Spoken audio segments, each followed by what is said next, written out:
चाहता हूं कि बेदारी और बशारत के तीसरे हफ्ते के 5वें दिन आपको खुशामदीद कहूं।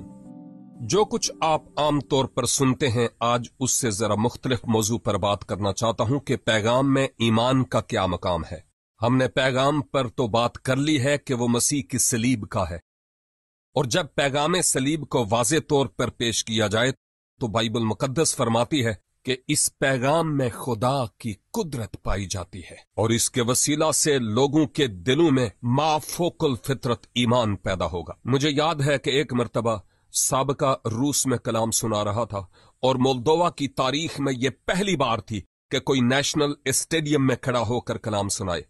मैं नेशनल स्टेडियम में कलाम सुना रहा था और खबर रसां एजेंसियां वहां मौजूद थीं। एक नुमाइंदे ने कहा, मिस्टर सैमी, क्या आपका यह ख्याल है कि यहां पर आप तकरीर करेंगे और लोगों की जिंदगियां बदल जाएंगी?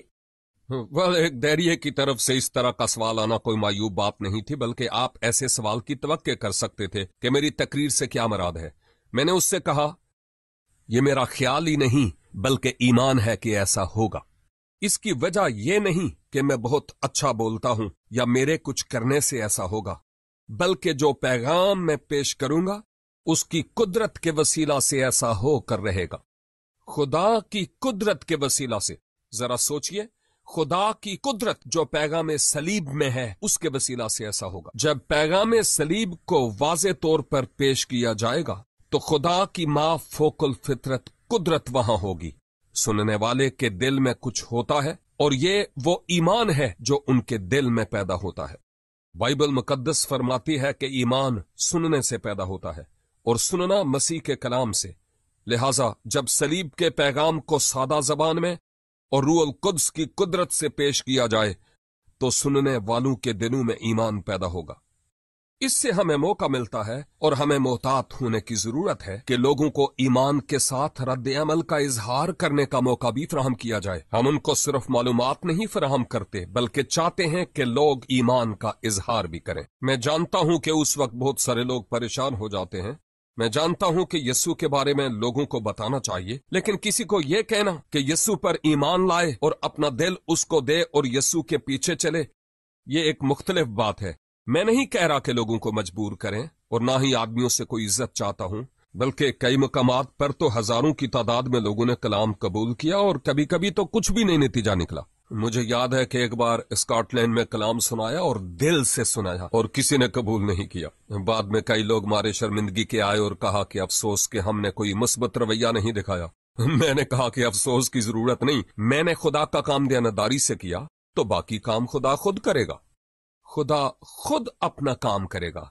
यह कोई ऐसा अमल नहीं है कि बेल्ट उतार कर मारना शुरू कर दूं, क्योंकि यह खुदा का माफोकल फितरत काम है। लिहाजा आप लोगों को मौका फराहम करें और बाकी काम खुदा खुद करेगा। वो अपने पाक रूह के वसीला से करेगा। हम इसको दावत देना कहते हैं या मुबश्शिर इसको अपील कहते हैं कि लोगों को आखिर पर मौका फराहम किया जाए कि वो मसीह यीशु को कबूल करें, उसके पीछे चलें, अपना दिल उसको दें और उस पर ईमान लाएं। अपील की बात करते हुए कहूंगा कि चंद बातें जरूरी हैं। पहली बात, आप दुआ करें। बेशुमार लोग यीशु के पीछे जा रहे थे और यीशु ने कहा कि जब तक बाप किसी को खींच न लाए कोई भी मेरे पास नहीं आ सका, और इस बयान के वसीला से लोग मसीह को कबूल करते हैं। सिर्फ खुदा ही लोगों को यीशु की तरफ ला सकता है। लिहाजा आप दुआ करें और मसीह के दावों को पेश करें तो खुदा का रूह उन्हें अपनी तरफ खींच लाएगा, क्योंकि अगर वो ऐसा न करे, यानी खुदा का रूह लोगों को खींच न लाए, तो सब कुछ जाया होगा। दूसरी बात, रूह में यह जान लेना है कि क्या हो रहा है। कुछ ऐसे हालात होते हैं जहां हमें बोने की जरूरत है और कुछ ऐसे जहां हमें फसल काटना होती है। हमें बहुत मोहतात रहने की जरूरत है।